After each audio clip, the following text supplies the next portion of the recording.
তোমরা যারা Netaji Subhash open university থেকে as a Yuji first year student, তো তোমাদের যাদের বেঙ্গলি অনার্স সাবজেক্ট আছে, তো দেখো বেঙ্গলির তোমাদের কতগুলো পেপার দিতে হবে এবং তার কি সিলেবাস এবং সে কত মার্কস ডিভিশন এবং সেগুলি কত মার্কসের পরীক্ষা হবে এবং তাদের নাম্বার ডিভিশন কীরকমভাবে হয় এবং তোমাদের টোটাল পাসিং মার্কস কত, সে বিষয়ে আলোচনা করব। দেখো তোমাদের টোটাল এখানে 9টি সাবজেক্ট অর্থাৎ 9টি পেপার, তোমাদের 9টি পেপারের পরীক্ষা দিতে হবে। তার মধ্যে তোমাদের অনার্স সাবজেক্ট রয়েছে 4টি। সিসিবিজি মানে তোমাদের কোর সাবজেক্ট বা অনার্স সাবজেক্ট।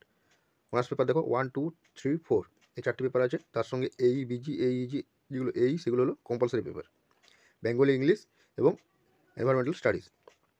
এর সঙ্গে তোমাদের দিতে হচ্ছে জি পেপার দুটো, G1 এবং 2। 1, 2 মানে হচ্ছে তোমাদের G11 এবং 21। তোমাদের জি সাবজেক্ট দেখে নাও, নিচে দেওয়া আছে।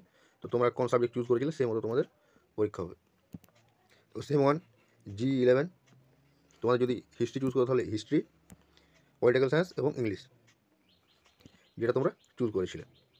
আর সেই সঙ্গে GE02 অর্থাৎ GE21 এই তোমাদের যে SLM অর্থাৎ স্টাডি লার্নিং ম্যাটেরিয়াল সবগুলো তোমরা ইংলিশ ভার্সনে পেয়ে যাবে। তোমরা ইংলিশ ভার্সনে কোথায় পাবে? দেখো তোমাদের এনরোলমেন্ট সার্টিফিকেট দেওয়া শুরু হয়েছে, তো আর কিছুদিন অপেক্ষা করো। তোমরা কলেজ থেকেই অর্থাৎ তোমাদের যে স্টাডি সেন্টার তোমরা অ্যাডমিশন নিচ্ছ সেখান থেকে এই স্টাডি মেটেরিয়ালগুলো প্রোভাইড করে দেওয়া হবে। যদি স্টাডি সেন্টার প্রোভাইড না করে তাহলে তুমি NSU অ্যাপ থেকে সফট কপি পেয়ে যাবে, অথবা Netaji Subhash open university official site থেকে এই লার্নিং সেকশানে গিয়ে এগুলো ডাউনলোড করতে পারো। দেখো এবারে আসি তোমাদের কত নম্বরে পরীক্ষা হবে।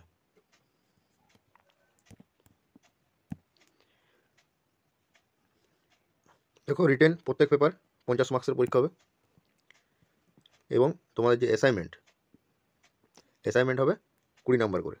তোমাদের অ্যাসাইনমেন্ট হবে 20 নাম্বার করে, অর্থাৎ তোমাদের টোটাল অ্যাসাইনমেন্ট প্লাস রিটেন মিলে টোটাল 70 মার্কসের পরীক্ষা হবে। যেখানে দেখো পাসিং মার্কস বলে দেওয়া আছে, দেখো টোটাল 70 এবং তার পাসিং মার্কস হচ্ছে 21, তার 30%। অর্থাৎ তোমাদের অ্যাসাইনমেন্ট প্লাস রিটেনের 30% অর্থাৎ 21, এটা তোমাদের পাসিং মার্কস। দেখো শুধু পাসিং মার্কস তোমাদের 30% পেলে হবে না, তোমরা জেনে রাখো যে তোমাদের যদি অনার্সটাকে টিকিয়ে রাখতে যাও তোমাদের এটা 40% নাম্বার তুলতে হবে অ্যাসাইনমেন্ট প্লাস রিটেন মিলিয়ে।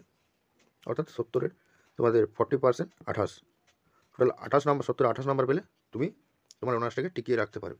সেটা হচ্ছে 3টা ইয়ার মিলিয়ে। ঠিক আছে, এবারে দেখে নাও এটা তোমাদের এক্সামের কোশ্চেন ডিভিশন কীরকম থাকবে। দেখো তোমাদের যে CCBG1 অর্থাৎ তোমাদের যে অনার্স পেপারগুলো সেগুলি তোমাদের কোশ্চেন প্যাটার্ন থাকবে। তোমাদের 10 নম্বরের থাকবে 4টি কোশ্চেন, যেখানে তোমাকে করতে হবে 2টি। সেরকমভাবে 5 নম্বরের থাকবে 8টি কোশ্চেন, যেখানে তোমাদের করতে হবে 4টি, এবং 2 নম্বরে অতি সংক্ষিপ্ত প্রশ্ন উত্তর থাকবে 10টি, যেখানে তোমাদের করতে হবে 5টি। অর্থাৎ দেখো এখান থেকে 20 এবং 10, টোটাল 50 মার্কসের। দেখো তোমাদের অ্যাসাইনমেন্ট এবং রিটেনের সমস্ত কিছু কোশ্চেন অ্যান্সার এখানে আলোচনা করে দেওয়া হবে। তার জন্য তুমি এই চ্যানেলটিকে সাবস্ক্রাইব করে ফলো রাখতে পারো। তোমার যখন অ্যাসাইনমেন্ট পরীক্ষা হবে তার অ্যাসাইনমেন্টের যে যাবতীয় কোশ্চেন অ্যান্সার এই চ্যানেলে দিয়ে দেওয়া হবে, এবং তোমাদের এক্সাম প্রিপারেশনের জন্য সব ধরনের প্রশ্ন এখানে করানো হবে। তোমরা চাইলে আগের ভিডিও সেকশনে গিয়ে আগে দেখতে পারো, যে এখানে আমরা এক্সাম রিলেটেড অনেক ক্লাস করিয়ে থাকি।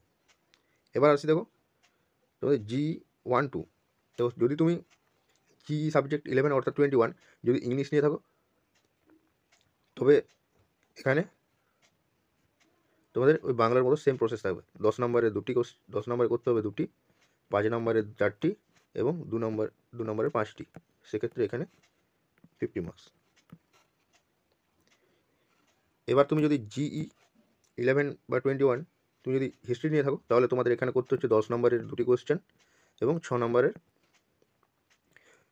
5টি কোশ্চেন, তাহলে 20 এবং 30, টোটাল 50। এটা তোমাদের যাদের হিস্ট্রি এবং পলিটিক্যাল সায়েন্স যারা নিয়েছো তাদের জন্য সাবজেক্ট। একমাত্র G11-12 ইংলিশ যাদের আছে তাদের শুধুমাত্র তোমাদের 2 নম্বরের কোশ্চেন অতি সংক্ষিপ্ত থাকছে, বাকি সব থাকছে না, বাকি সব ব্রড থাকছে। তারপর দেখো এবার BG অ্যান্ড EG, এক্ষেত্রে তোমাদের দুটোরই শর্ট মার্কস থাকছে 2 নম্বরের। যেটা সিমিলার টু তোমাদের এই অনার্সের সাবজেক্টের মতোই, কিন্তু যে তোমাদের এনভায়রনমেন্টাল যে স্টাডিজ আছে সেইখানে তোমাদের কিছু 5 নাম্বারের মতো এমসিকিউ কোশ্চেন থাকছে এবং 3 নম্বরের 4টি কোশ্চেন থাকছে আর 10 নম্বরের একটি কোশ্চেন থাকছে। এরকমভাবে তোমাদের কোশ্চেন প্যাটার্নটি থাকছে। তো এইভাবে কোশ্চেন প্যাটার্ন থাকছে তোমাদের। দেখো এই ছিল আজকের ভিডিও। যদি ভিডিও থেকে হেল্পফুল হয় অবশ্যই ভিডিওটিকে লাইক করো এবং এই রিলেটেড তোমার যদি আরও কোনো কোয়ারি থাকে তো কমেন্টে জানাতে পারো, আমি তার রিপ্লাই দিয়ে দেবো। এই চ্যানেল নতুন হলে অবশ্যই চ্যানেলটিকে সাবস্ক্রাইব করো। চলো আজকের ভিডিও এখানে শেষ করছি, আবার দেখা হচ্ছে অন্য ভিডিওতে।